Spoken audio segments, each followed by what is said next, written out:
Assalamu alaikum ji. Thank you for joining us. I am Ahsan Satti and I am CEO and founder of AmbitionX. It's good to have you here. I am excited about this video series. ये जो particular video series आप देख रहे हैं इसमें हम ninth class की physics की तैयारी करेंगे। इट डज़न्ट मैटर आप किस बोर्ड से बिलोंग कर रहे हैं, चाहे आप फेडरल बोर्ड से हैं, चाहे आप पंजाब बोर्ड से हैं, लाहौर बोर्ड से हैं, फैसलाबाद बोर्ड से हैं, मुल्तान बोर्ड से हैं, सिंध बोर्ड से हैं, बलूचिस्तान बोर्ड से हैं, आज़ाद जम्मू एंड कश्मीर बोर्ड से हैं। इंशाल्लाह इस फिज़िक्स की वीडियो सीरीज़ में आप आराम से तैयारी कर सकेंगे। सो यूजली ये होता है कि तमाम बोर्ड्स का तकरीबन 99% या 98% सिलेबस सेम होता है। अच्छा जी। सो आज की जो वीडियो है इसमें हम थोड़ा सा इंट्रोडक्शन देंगे कि नाइन्थ की फ़िज़िक्स है क्या, इसमें क्या होता है, हम कैसे पढ़ेंगे। कुछ मैं आपको टिप्स दूंगा जिसकी बेस के ऊपर हम लोग सारी तैयारी कर रहे होंगे। और या let's get into it. So first things first, usually बच्चों के पास फिज़िक्स की बुक ही नहीं होती है। एग्ज़ाम्स के दिन आ जाते हैं और बुक्स ही नहीं खरीदी होती है। सो मैं आपको बताता हूँ कि हमारे पास बहुत ही अच्छे अच्छे रिसोर्सेज अवेलेबल हैं। So excuse me. अच्छा, सो ये आप देख रहे हैं ई लर्न।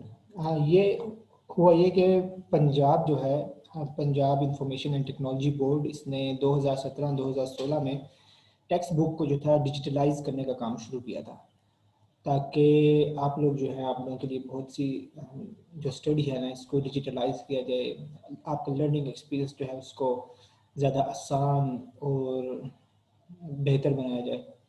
सो elearn.gov.pk की वेबसाइट है। यहाँ पर आपके पास डिजिटलाइज्ड बुक है। सो डिजिटलाइज का मतलब हरगिज़ ये नहीं है कि भाई यहाँ पर पीडीएफ फॉर्म में बुक्स पढ़ी हैं। काफ़ी इंटरेक्टिव करिकुलम है। होता ये है कि यार हम बच्चों का मसला, हमारे बच्चों का ये है कि रिसोर्सेज उनको जितने दिए जाएं वो उनको यूटिलाइज ही नहीं करते हैं, और आखिर में आके पता नहीं क्या अपने लिए भी मुश्किलात पैदा कर रहे होते हैं, अपने पेरेंट्स के लिए भी, और अपनी लाइफ खुद ही मुश्किल बना रहे होते हैं। इतना मुश्किल काम बिल्कुल भी नहीं होता, चीज़ें काफ़ी आसान होती हैं। सो आप elearn.gov.pk पर जाएंगे और वहाँ पर आपने, अभी हम लोग फिज़िक्स स्टडी कर रहे हैं, सो फिज़िक्स और grade 9, just click on this tab. आपके पास फिज़िक्स का सारा लेआउट बन गया। सो chapter 1, chapter 2, 3, 4, 5, 6, 7, so you have total 9 chapters. Number 1 is physical quantities and measurements, kinematics, dynamics, turning effect of forces, gravitation, work and energy, properties of matter, thermal properties of matter, and then we have transfer of heat. ये सारे chapters एक दूसरे के साथ interlinked होते हैं, और usually ये चीज़ें आपने पहले लाइफ में पढ़ी होती हैं। इसमें कुछ चीज़ें होती हैं जो आप न्यू पढ़े होते हैं या आपने पहले पढ़ी होती हैं, बट इतना एडवांस आपने नहीं पढ़ा होता उसके बारे में, बस सिंपल आपने टच किया होता है। हम स्टार्ट करेंगे फिजिकल क्वांटिटीज़ एंड मेजरमेंट्स में। जब आप इसमें जाएंगे, आप देख रहे हैं इन्होंने 7 मेन सेक्शंस बनाए हुए हैं। आपके लिए पढ़ना बिल्कुल आसान है, और आपने स्टार्ट करना है, आप इंट्रोडक्शन टू फिजिक्स से स्टार्ट करेंगे। So let's click on this. अब आपके पास 3 यहाँ पर रिसोर्सेज अवेलेबल हैं। यूजली 4 रिसोर्सेज अवेलेबल होते हैं। आपको इन्होंने सिमुलेशंस भी दिए होते हैं, आप टॉपिक्स के बारे में वीडियोस भी दी होती हैं इंटरनेट के ऊपर। इन्होंने यूट्यूब के ऊपर ऑलरेडी बहुत सी वीडियोस पड़ी होती हैं। लोकल कंटेंट होता है, इंटरनेशनल कंटेंट होता है, उर्दू में, इंग्लिश में। इन्होंने उनके लिंक्स भी प्रोवाइड किए हुए हैं, साथ में क्विजेज भी दिए हुए हैं, प्रैक्टिस क्विजेज हैं, और आपके पास टेक्स्ट बुक अवेलेबल है। वैसे एक और होता है सिमुलेशन का, वो प्रैक्टिकल वर्क आपके लिए आसान बना रहा होता है, बहुत ही इंपॉर्टेंट चीज़ होती है। टेक्स्ट बुक आपके पास अवेलेबल है, इंग्लिश में भी अवेलेबल है, उर्दू में भी अवेलेबल है। हम इंग्लिश की टेक्स्ट बुक जो है वो यूटिलाइज करेंगे, and I can deliver this lecture in English, but I think it will be a lot easier for you to grasp concepts if I deliver it in Urdu. So that is why text book हमारी जो है वो English में है, लेकिन lecture delivery जो है वो उर्दू में है। पाकिस्तान में ऐसे ही काम चलता है, और जब आप एग्ज़ाम दे रहे होंगे आप इंग्लिश में दे रहे होंगे। Yeah, we are trying to change some a lot of things, but इसको काफ़ी टाइम लगेगा। सो अभी हम इंग्लिश की बुक ओपन करते हैं। सो आप देख रहे हैं this is interactive notebook. Online he open हो जाएगी, आपको कोई सॉफ्टवेयर इंस्टॉल करने की ज़रूरत नहीं है। आप मोबाइल के ऊपर अपने ब्राउज़र पर ओपन कर सकते हैं। ई लर्न पंजाब की मोबाइल ऐप भी मौजूद है, आप वो भी इंस्टॉल कर सकते हैं।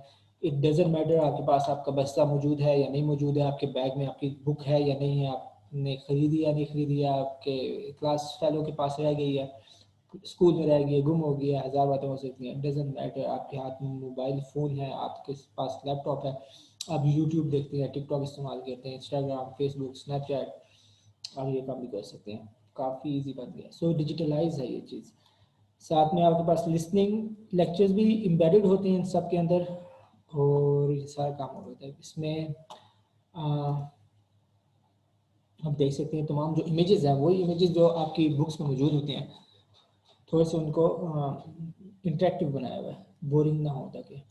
सो हर जगह पे आपके पास लिसनिंग की चीज़ें हैं, लिसनिंग रिसोर्स मौजूद है। उसके अलावा आपके पास सिमुलेशंस भी होती है। आई थिंक यहाँ पर हमें नज़र आएंगे, आई थिंक ये सिमुलेशन चल रही है, यू सी ये सारा लाइव वर्क हो रहा है। सो ये रिसोर्स है, काफ़ी अरसे से ये अवेलेबल है। आई डाउट कि बच्चों को इसके बारे में पता भी है और लोग इसको यूज़ भी करते हैं कि नहीं करते हैं।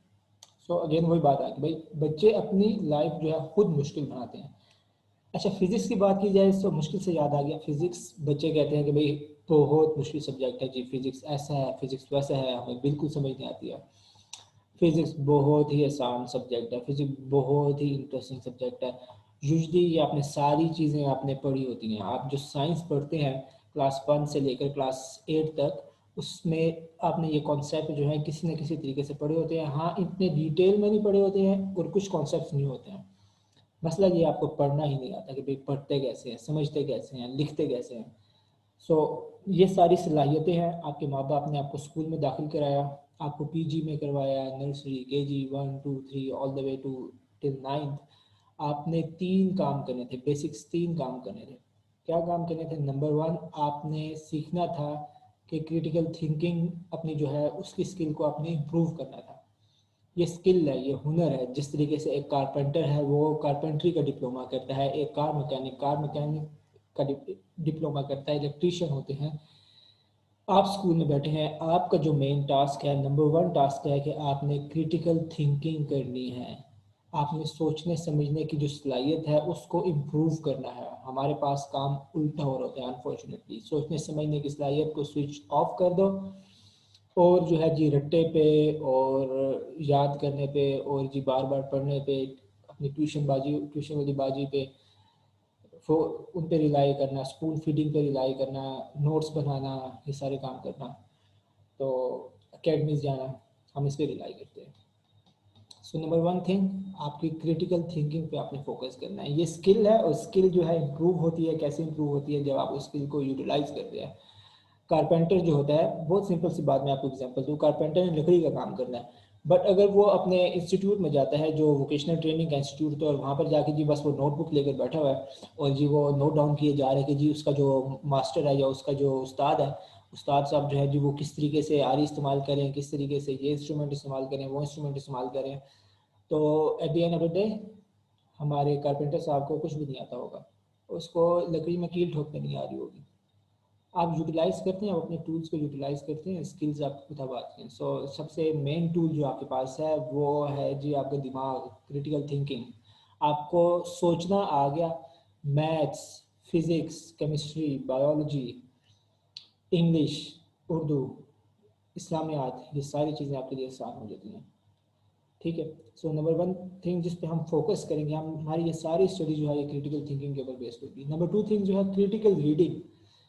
क्रिटिकल रीडिंग जो है आपके माँ बाप ने इसीलिए आपको दाखिल कराया था। जब आप पीजी में थे आपको A for apple, B for banana पढ़ाया जा रहा था, फोनिक्स सिखाए जा रहे थे जी, हल्के हरूफ, भारी हरूफ, ये सारी चीज़ें इसलिए सिखाई जा रही थी कि भाई इस बच्चे को रीड करना आ जाए। रीड करने का मतलब ये नहीं होता कि बच्चे को खड़ा कर दिया और ये कहा कि जी इस पैराग्राफ को, लेट्स से एक बच्चा अली नाम है, उसको अली अली की टीचर ने कहा कि भाई इस पैराग्राफ को पढ़ो। ये जो एक्सरसाइज हम कर रहे होते हैं, इवन आप अभी आप अपनी क्लास में आप नोटिस कर लीजिएगा, क्लास 9th में जब आपके सर या आपकी मैम किसी बच्चे को उठाती हैं, उस बेचारे से पढ़ना ही नहीं हो रहा होता। हमारे बच्चों ने किताबें ही नहीं कभी ज़िंदगी में पढ़ी होती हैं। वो सारा रिलाई कर होते हैं क्लास वर्क के ऊपर या होमवर्क के ऊपर या जो नोट्स बना रहे हैं। सो आप लोग भी नोट्स बना रहे होंगे, कोई की बुक्स लेके फिर रहा है, इसलिए किसी के पास बुक ही अवेलेबल नहीं है। कोई की बुक्स लेके फिर रहा है, कोई जी नोट्स लेके फिर रहा है, किसी एकेडमी के फलाने सर के नोट्स लेके फिर रहा है, कोई ढमकाने सर के नोट्स लेके फिर रहा है। ये अपने नोट्स बैठ के बना रहे हैं, सर आ रहे हैं जी बस लेक्चर स्टार्ट किया, लेक्चर ख़त्म हुआ, गए, बच्चे ने नोट डाउन किया, समझ आ रही नहीं आ रही है, क्लास नोट्स अलग बनाए हुए हैं, अकेडमी के नोट्स अलग बनाए हुए हैं, टेस्ट सीरीज़ के नोट्स अलग बनाए हुए हैं, यूट्यूब पर बैठ के अलग नोट्स बना रहे हैं। ऐसे काम नहीं चलता। सो क्रिटिकल रीडिंग सबसे नंबर वन जो रिसोर्स जो आपका लर्निंग का है वो आपकी नोटबुक है, सबसे इंपॉर्टेंट रिसोर्स। आप इसी को ही निगलेक्ट कर देंगे तो आप कभी भी कामयाब नहीं होंगे, मैं आपको बता रहा हूँ। आप रीडिंग करने से सीखते हैं। अब एक होती है पैसिव रीडिंग और एक होती है एक्टिव रीडिंग। पैसिव रीडिंग क्या होती है? लेट्स से एक बच्चा है अली, अली को उसकी टीचर ने क्लास में खड़ा करके रीडिंग करने का कहा है, वो रीड कर रहा है, बस ऊंचा ऊंचा बोले जा रहा है, समझ कुछ नहीं आ रही है। अच्छा, अब so let's talk about you. So आप घर में बैठे हुए हैं, आप जी ये पढ़ रहे हैं, आप बस पढ़ रहे हैं, दिल में पढ़ रहे हैं, बट आपको समझ नहीं आ रही है। सो क्रिटिकल रीडिंग में यही था कि भाई जो चीज़ थी उसको आप स्टडी, वो आपको ना समझ भी आ रही थी। सो क्रिटिकल रीडिंग साथ चलती है क्रिटिकल थिंकिंग के।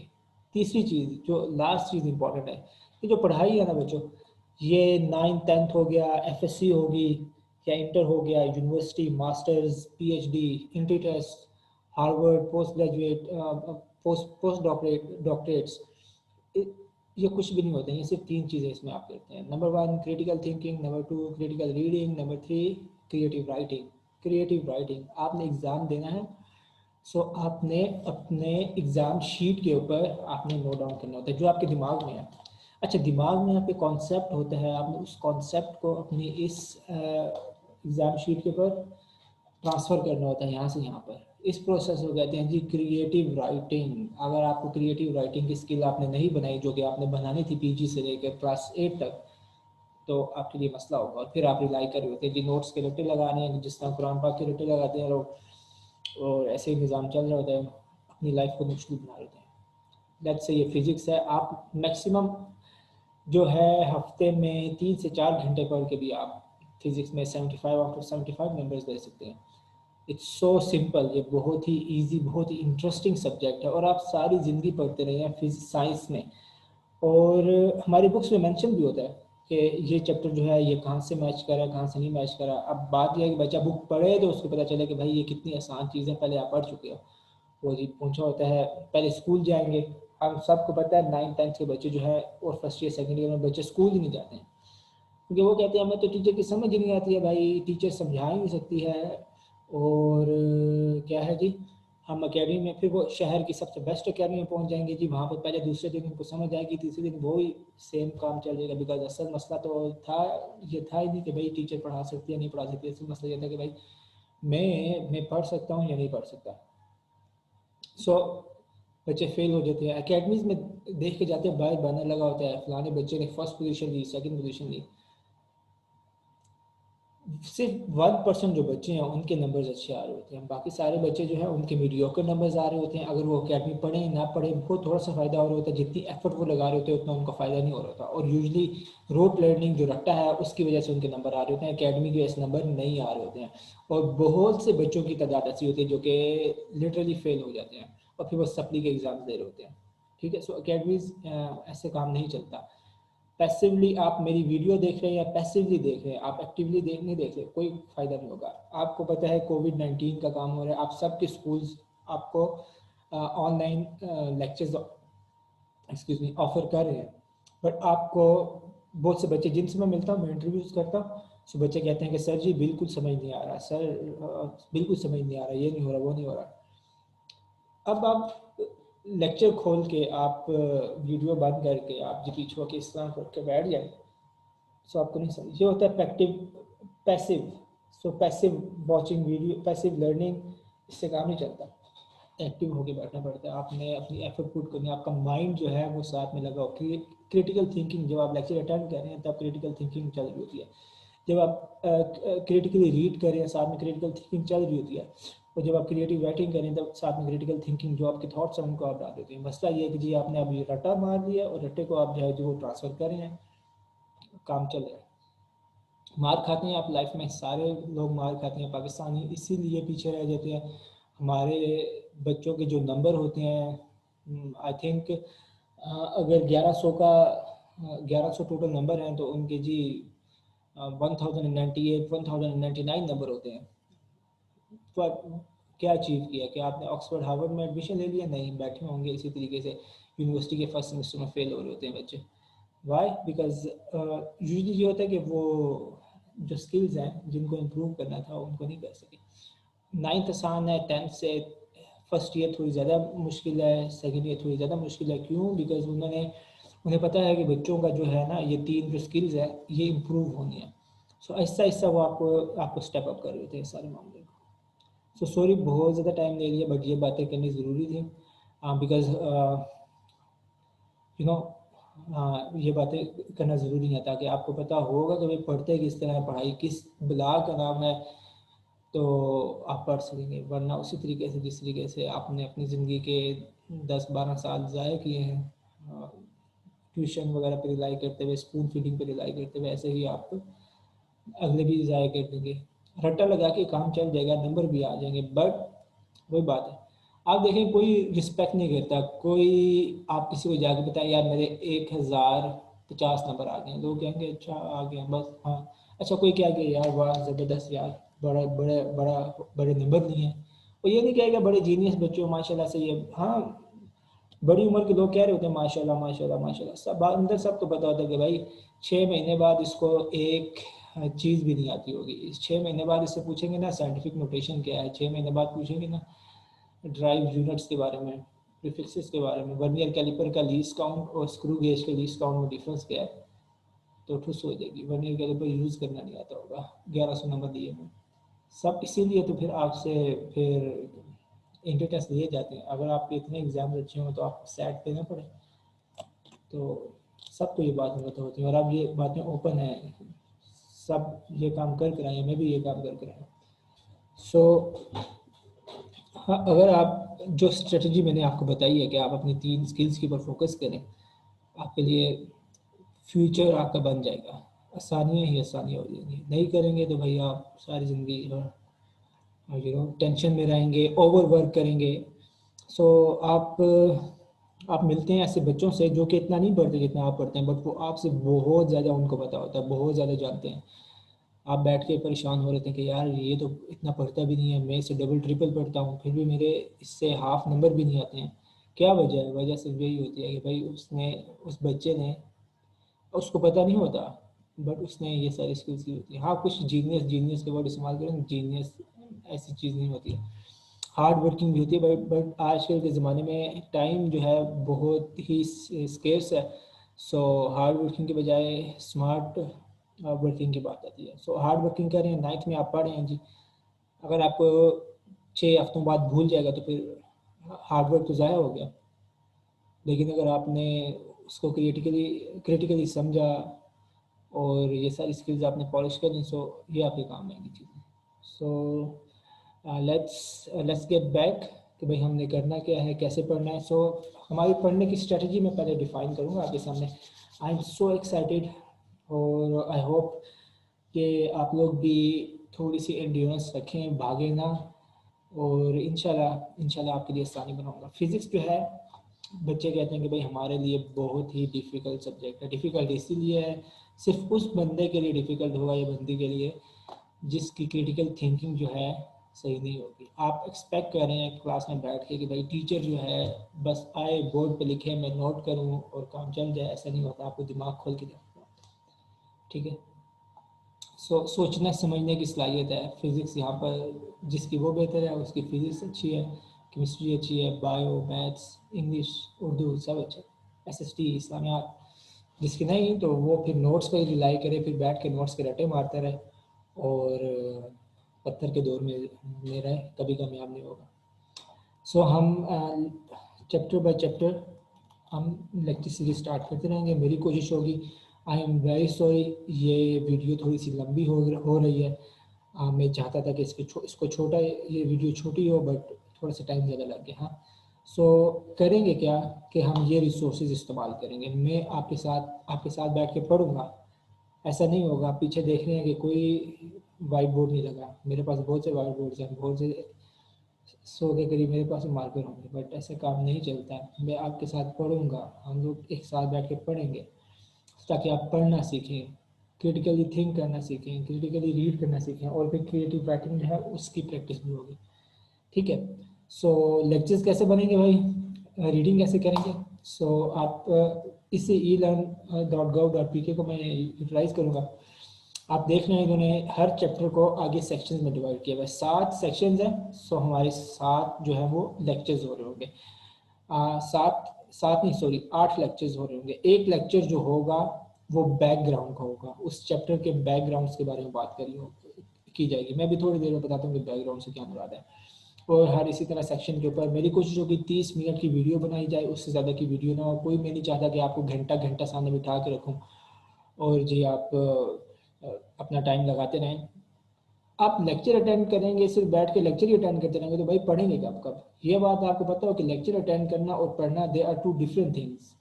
ठीक है, ये सेम चीज़ें नहीं होती हैं।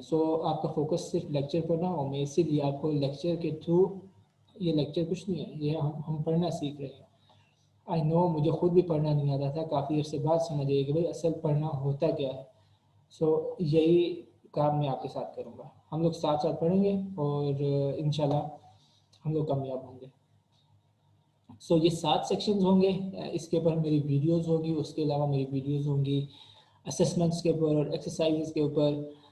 सो या अब मैंने इसको डाउनलोड किया हुआ है, इसको मैंने ओपन किया, ये आपके सामने ओपन है। मैंने इसको डाउनलोड किया हुआ है PDF फॉर्म में।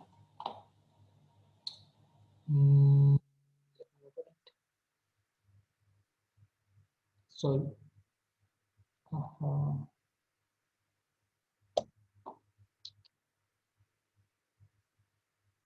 Wait, my apologies.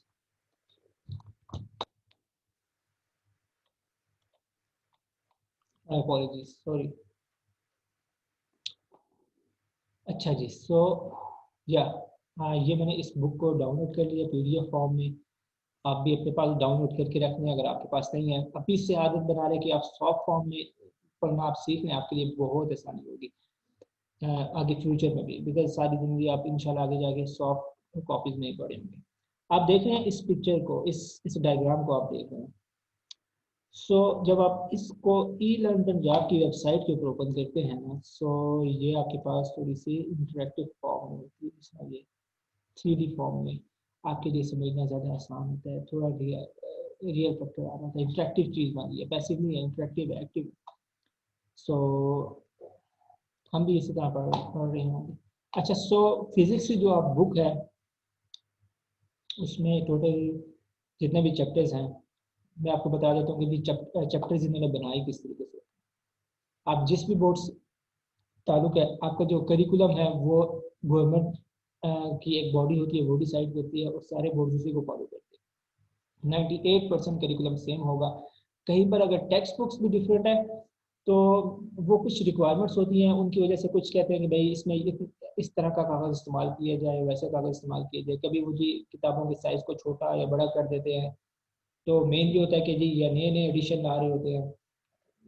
यूजली कुछ इतना फ़र्क नहीं हो रहा था, 18-20 का ही फ़र्क होता है ये है कि भाई अब मैं 9th क्लास में पढ़ा हूँ, जब मैं ग्रेजुएट हो जाता हूँ तो मेरा छोटा कज़न है, मैं उसको अपनी किताब दे देता हूँ, तो वो किताब वो यूज़ कर लेगा। वो ये चाहते हैं कि भाई उनकी किताबें ज़्यादा बिके, इसीलिए हर हर साल जो है वो नए नए एडिशन ज़बरदस्ती के ला रहे होते हैं, इतना अंदर डिफरेंस नहीं होता। तो ये गेम सारी इस तरीके से होती है। अब चाहे वो, मैं नाम नहीं लेना चाह रहा, चाहे वो ये पब्लिशर है वो पब्लिशर है, अंदर से करिकुलम जो है वो सेम होगा। रेफरेंस बुक्स इसीलिए आपको दी होती हैं, इसमें रेफरेंस बुक्स का खाना होगा।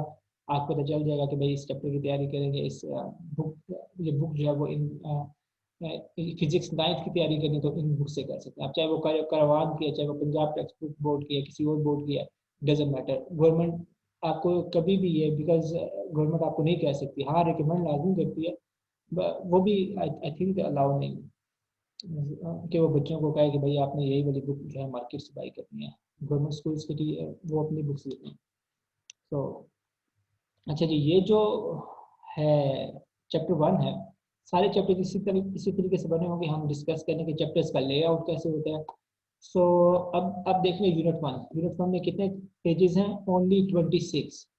ये बिल्कुल भी ज़्यादा नहीं है यार, ये थोड़े से पेजेस हैं। यूजली 26 पेजेस जो हैं आपको एक दिन में कम से कम आराम से आप एक दफ़ा पढ़ सकते हैं, आराम से। सो अब मसला ये है कि जी चैप्टर 1 के ऊपर ही हमारे बच्चे जो हैं वो आई डोंट नो कितने कितने डेज लगा देंगे। सो होता क्या है, सो चैप्टर 1 यूनिट 1 इसका नाम क्या है जी, फिजिकल क्वांटिटीज एंड मेजरमेंट्स। जो नेम है उसे में लिखा होता है कि भाई इस चैप्टर में हम पढ़ेंगे क्या। उसके बाद बैकग्राउंड के आपके 4 सेक्शन होते हैं। 4, number 1 learning outcome, students learning outcome. हम तो ये पढ़ते ही नहीं है भाई, बच्चे वैसे किताबें नहीं पढ़ते तो who bothers to read this stuff. सबसे पहले उन्होंने बताया था कि भाई ये चैप्टर हमने डाला क्यों है, इसके लर्निंग आउटकम्स क्या है। लर्निंग आउटकम्स का मतलब ये चैप्टर पढ़ने के बाद आपको क्या क्या चीज़ें साइंस के बारे में या फिजिक्स के बारे में पता होनी चाहिए। ये सारी चीज़ें लिखी हुई हैं, बहुत इंपॉर्टेंट है इसको पढ़ना। जो इसको नहीं पढ़ेगा आगे जाके उसको कुछ समझ नहीं आएगी।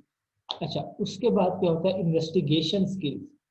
थिंकिंग की बात आ रही है और ये स्किल का वर्ड इस्तेमाल किया जा रहा है, इसलिए मैंने क्रिटिकल थिंकिंग स्किल है, क्रिटिकल रीडिंग भी स्किल है, क्रिएटिव राइटिंग भी स्किल है, इन्वेस्टिगेशन स्किल्स।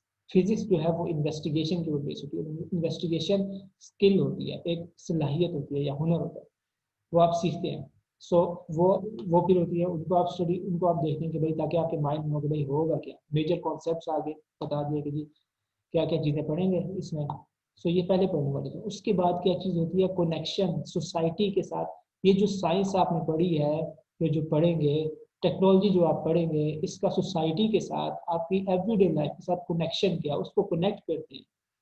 ठीक है, जब ये तीनों चीज़ें आपने पढ़ी होना तो आपके लिए कोई भी चीज़ मुश्किल नहीं होगी। अगर आपने ये चीज़ें नहीं पढ़ी हैं आपके लिए कभी भी आसानी नहीं होगी, चाहे आप जिस मर्जी अकेडमी से जाके पढ़ें। सो ये 3 चीज़ें होती हैं। उसके बाद चैप्टर यहाँ से स्टार्ट होता है 1.1। ठीक है, समझ आ रही है इस बात की। अच्छा, एक और चीज़ हमने मिस कर दी है जो कि इम्पोर्टेंट थी, ये मेजर कॉन्सेप्ट्स, ये 4th इंपॉर्टेंट चीज़ है। और 5th इंपॉर्टेंट चीज़ ये, तो देख रहे हैं इसको, this unit is built on measurements science class 8। Measurements जो है चैप्टर था क्लास 8 में, उसके अंदर आपने ये सारा पढ़ा हुआ है और उसी के ऊपर ही बिल्ड किया हुआ है। और आगे जाकर भी आप ये पढ़ेंगे। मैथ्स जो है, जो फर्स्ट ईयर की जो मैथ्स है, सॉरी, जो क्लास 9th की मैथ्स है, इसमें भी साइंटिफिक नोटेशन है, उसके साथ मैच किया जाएगा। ये चीज़ आप फिजिक्स में पढ़े होंगे, ये चीज़ आप मैथ्स में पढ़े होंगे, इसलिए आप अगर आपने यहाँ नहीं पढ़ी तो फिर मैथ्स में भी समझ नहीं आएगी, मैथ्स में नहीं पढ़ी तो फिर आपको फिजिक्स में भी समझ नहीं आएगी। और जो सबसे इम्पोर्टेंट बात है भाई, इससे याद नहीं छूट सकती है, एक ही दफ़ा सही तरीके से पढ़ें। यही चैप्टर रिपीट होगा कब, फर्स्ट ईयर की फिजिक्स में। अब आप कह रहे हो कि भाई मैं तो आई कॉम उठाऊंगा, मैं तो आई सी एस उठाऊंगा, या मैं तो ये उठाऊंगा, वो बात की बात है, इसको भी पढ़ लीजिएगा। ठीक है, ये मेजर हर चैप्टर के आगे ये सारी चीज़ें होती है।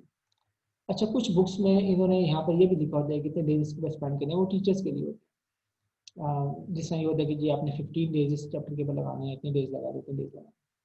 सो सबसे पहले ये चीज़ें इंपॉर्टेंट होती है, नहीं पढ़ेंगे नहीं समझ आएगी, ये मैं आपको गारंटी दे रहा हूँ, कभी भी कामयाब नहीं होंगे अगर ये चीज़ें नहीं पढ़ेंगे। और फिर रट्टा चल रहा होगा और समझ कुछ नहीं आ रही है, कोई एक्टिव रीड, फिर पैसिव वाली बातें आ रही। ठीक है।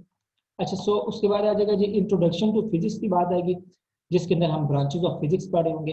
और ये जो दरमियान में टेक्स्ट है ना, इसमें होता क्या है भाई, इसमें होता क्या है। अब बच्चे क्या करते हैं, वो सिर्फ इसके रटे मार रहे हैं, उनके टीचर या जो है ना इसके लगा देंगे, मार्क कर देंगे यहाँ पे कि जी ये बच्चा उसको रटे मार के नहीं।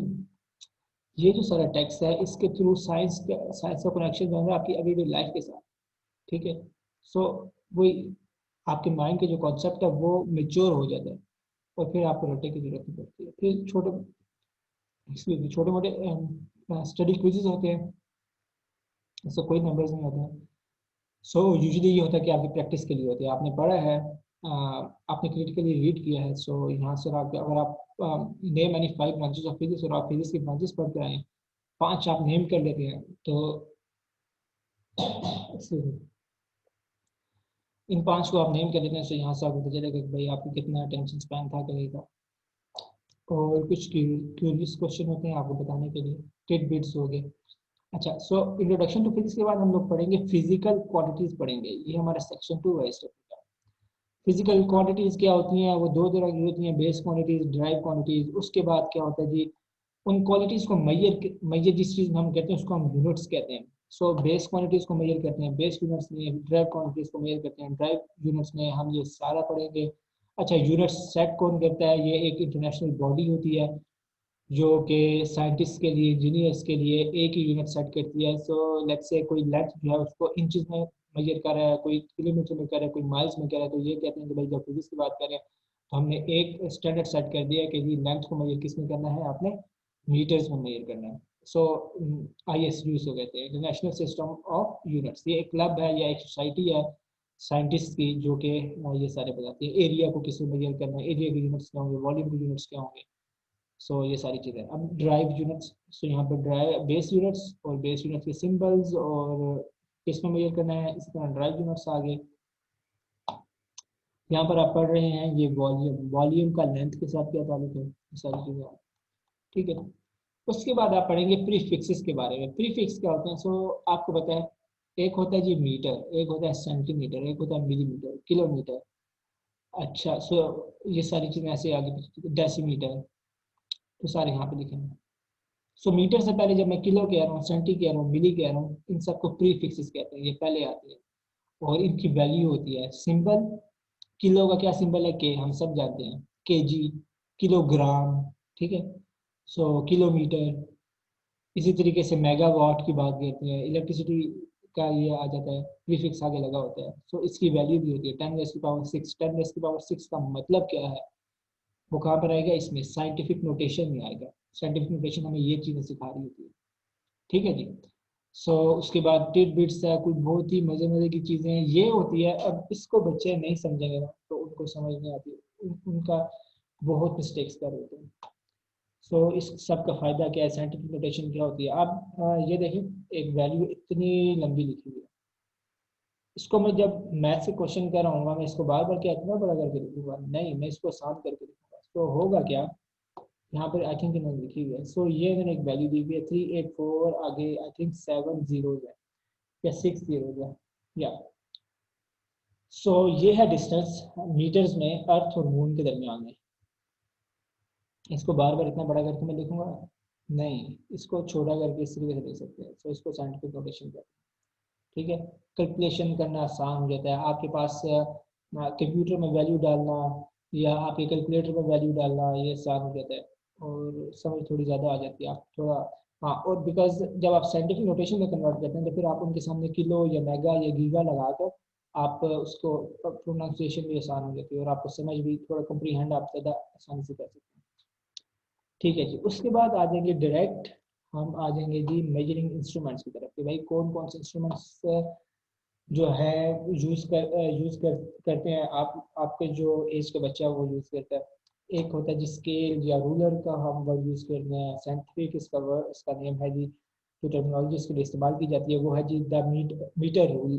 ठीक है, सो इंचेस, सेंटीमीटर्स, मिलीमीटर्स और ये सारी चीज़ें यहाँ पर कैलकुलेट होंगी। उसके बाद आगे जो मेजरिंग टेप, मेजरिंग टेप के बाद आ गया वर्नियर कैलिपर। वर्नियर कैलिपर जो है वो काफ़ी फाइन किस्म की मेजरमेंट्स करता है लेंथ की।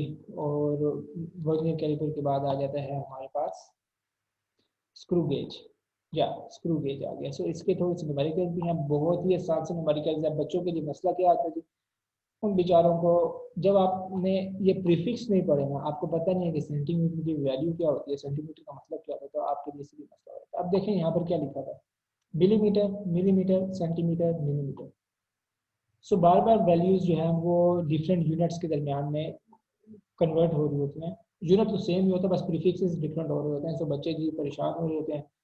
सो और उनसे काम हो नहीं रहा होता है।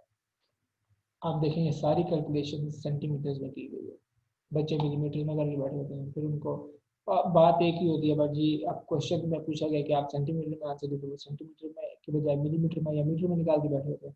फिर वो जीरो पॉइंट जो है जीरो के आगे होता है या पीछे होता है, तो मसला बन होता है। बच्चों को समझ ही नहीं आ रही होती है भाई क्या हो रहा है क्या नहीं हो रहा। स्क्रू गेज जो है वो वो ज़्यादा फाइन फाइन मेजरमेंट्स कर सकता है, ज़्यादा प्रिसाइज, ज़्यादा छोटी मेजरमेंट्स कर सकता है। तो स्क्रू गेज इसके लिए यूज होता है। उसके बाद हम लोग पढ़ेंगे, क्या पढ़ेंगे जी, इलेक्ट्रॉनिक लीवर बैलेंस के बारे में। ये आप देखते हैं, आप सारी जिंदगी आपने देखा है, जब भी आप दही लेने जाते हैं, टमाटर लेने जाते हैं, ये इस्तेमाल होता है। इलेक्ट्रॉनिक बैलेंस के बारे में पढ़ेंगे जब आप केमिकल्स वगैरह लेने जाते हैं या पंसारी के पास जाते हैं या सुनार के पास जाते हैं, तो वो इलेक्ट्रॉनिक बैलेंस इस्तेमाल कर रहा होता है। आजकल दही वाले भी यही इस्तेमाल कर रहे हैं, दही दूध वाले। स्टॉप वॉच के बारे में पढ़ेंगे, मैनुअल स्टॉप वॉच है और डिजिटल स्टॉप वॉच है। फिर then you will learn about measuring standard. Measuring standard के जरिए हम वॉल्यूम मेजर करते हैं, किसका? लिक्विड्स का। लिक्विड्स क्या होते हैं? मैटर की एक फॉर्म है। कोई भी चीज़ जो है उसको आप लिक्विड में कन्वर्ट कर सकते हैं, मैटर की जो है यूजली हो जाती है, कुछ कुछ होते हैं वो नहीं होती है। फॉर एग्जाम्पल, मैं किसी मेटल को सॉलिड फॉर्म में उसको पिघलाते हैं, जब आप आयरन को पिघलाते हैं तो वो लिक्विड फॉर्म में आ जाता है, फिर उसका आप वॉल्यूम मेजर करते हैं। वॉल्यूम जो होता है वो मीटर क्यूब उसका यूनिट है, और ये एक डिराइव यूनिट्स है। उसके बाद सिग्निफिकेंट फिगर्स की बात आ जाएगी। सिग्निफिकेंट फिगर्स जो है ये मैथ्स में भी आपका टॉपिक है। यहाँ नहीं समझेंगे तो वहाँ वहाँ समझ नहीं आएगी, इसे दोनों जगह से नंबर करते जाएंगे। सिंपल सी चीज़ है। उसके बाद आपके आ जाएंगे समरी। इंपॉर्टेंट होती है, बच्चे नहीं पढ़ते हैं, डरते हैं उससे। उसके बाद आ जाएंगे आपके क्वेश्चंस, एमसीक्यूज और शॉर्ट क्वेश्चन आंसर्स, और ये सब करने इंपॉर्टेंट होते हैं। देन वी हैव न्यूमेरिकल्स, आपने खुद ट्राई करने होते हैं। जब आपने पढ़ा ना पीछे, तो भाई वो जो था ना, अब क्रिएटिव राइटिंग जो दिमाग में चीज़ है, अब उसको कागज़ पे कैसे ट्रांसफर करेंगे? क्रिएटिव राइटिंग पे कहाँ से सीखोगे भाई? प्रैक्टिस करोगे। किसकी प्रैक्टिस करोगे? प्रैक्टिस प्रॉब्लम्स आपको केमिस्ट्री में, बायो में, फिजिक्स में, मैथ्स में इसीलिए गिवन होती है। तो भाई उनके ऊपर आप प्रैक्टिस करते हैं और आप अपनी स्किल को रिफाइन करते हैं और इसके सीखते हैं। सो या ये मैंने ब्रेक डाउन किया इस तरीके से। जो है हमारे ये पूरी बुक जो होती है वो, और उसमें जो हर यूनिट है वो इस तरीके से उसका फॉर्मेट होता है। तो पढ़ना आपने कहाँ से है? अगेन स्टार्ट करना है यहाँ से, यूनिट 1 से, लर्निंग आउटकम से, यहाँ से स्टार्ट करना, ठीक है। सो अभी हमारी ये जो वीडियो थी, इट वाज अबाउट हाउ पढ़ना किस तरह है भाई, और क्या क्या मिस्टेक्स हैं आप करते हैं, क्या क्या अपनी ज़िंदगी में चेंजेस आपने करनी है, अगर आप चाहते हैं कि आप कामयाब हो, आपका एकेडमिक करियर जो है वो कामयाबी की तरफ जाए और आपको कम मेहनत करनी पड़े। वरना यार देखो, आपको 9th क्लास से लेकर आप पीएचडी तक अगर आप करने के बाद देख रहे हो कि आप सीएसएस कर रहे हो, तो भैया आपको हर हमेशा डबल मेहनत करनी पड़ेगी। डबल मेहनत करने के बाद भी आपको आधा रिवॉर्ड मिल रहा होगा, बच्चे कम मेहनत करके आपसे ज़्यादा नंबर दे रहे होंगे और आपसे आगे जा रहे होंगे। क्यों? बिकॉज उनमें स्किल्स होंगी और आप नहीं होंगे। सो आई होप जो बातें की हैं आपको थोड़ा सा समझ आया हो। आप अपनी राय ज़रूर दीजिएगा। आप एग्री करते हैं, नहीं एग्री करते हैं, आपका अपना एक्सपीरियंस क्या है? I want to hear about it, I genuinely want to hear about it. So kindly comments में अपनी राय ज़रूर दीजिएगा, ताकि मैं अपना भी नैरेटिव जो है उसको ज़्यादा बेहतर शेयर कर सकूँ, उसमें आपकी इनपुट भी आ जाए। And if this video has helped you, kindly like this video and subscribe our YouTube channel. आप ट्यूशन एक्स का फेसबुक पेज भी फॉलो कर सकते हैं, उसमें भी आपको अपडेट्स मिल जाएंगी। आप इंस्टाग्राम पेज भी फॉलो कर सकते हैं। सो या that is it for now. हम अपना प्रोसेस जो है वो थोड़ा सा इम्प्रूव कर रहे हैं। इंशाल्लाह हमारी वीडियो की क्वालिटी जो है वो आहिस्ता आहिस्ता इम्प्रूव होती जाएगी। So till then kindly bear with us. We hope to improve our learning equipment as well. So thank you so much. It was pleasure having you. Till next time. Allah Hafiz.